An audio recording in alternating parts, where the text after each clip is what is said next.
Hello Beauties! Here is the other short story I promised y'all. I know I don't look the same as my other video because I had to wash everything off.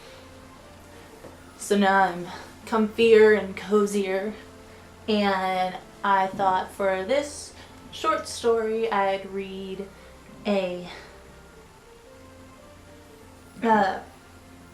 it's called A Soldier's Christmas, and let's get started.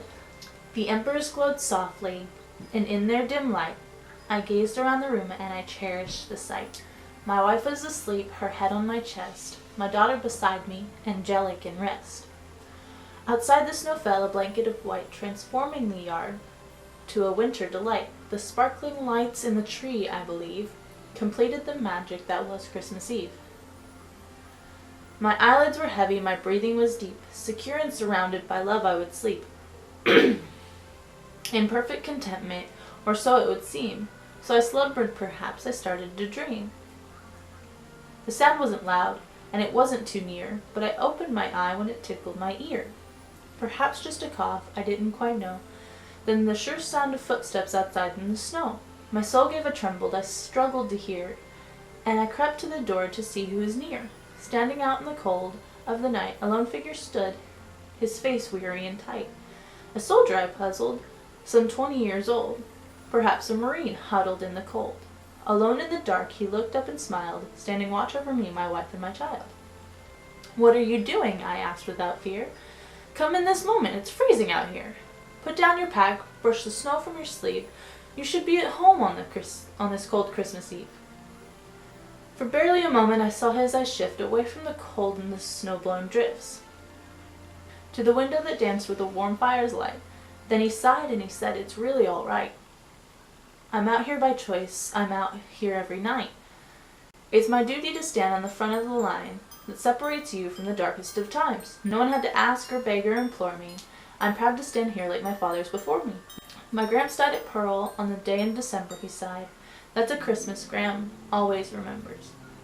My dad stood watch in the jungles of Nam, and now it's my turn, so here I am. I've not seen my own son in more than a while, but my wife sends me pictures, and he's sure got her smile." Then he bent and he carefully pulled from his bag the red, white, and blue, an American flag. "I can live through the cold and the being alone, away from my family, my house, and my home. I can stand at my post through the rain and the sleet. I can sleep in a foxhole with little to eat. I can carry the weight of killing another, or laying down my life with my sisters and brothers, who stand at the front against any and all, to ensure for all time that this flag will not fall. So go back inside," he said. "Harbor no fright. Your family is waiting, and I'll be all right." "But isn't there something I can do? At the least, give you money?" I asked. "Or prepare you a feast? It seems all too little for all that you've done for being away from your wife and your son." Then his eye welled with a tear that held no regret. "Just tell us you love us, and never forget to fight for our rights back at home while we're gone. To stand your own watch no matter how long.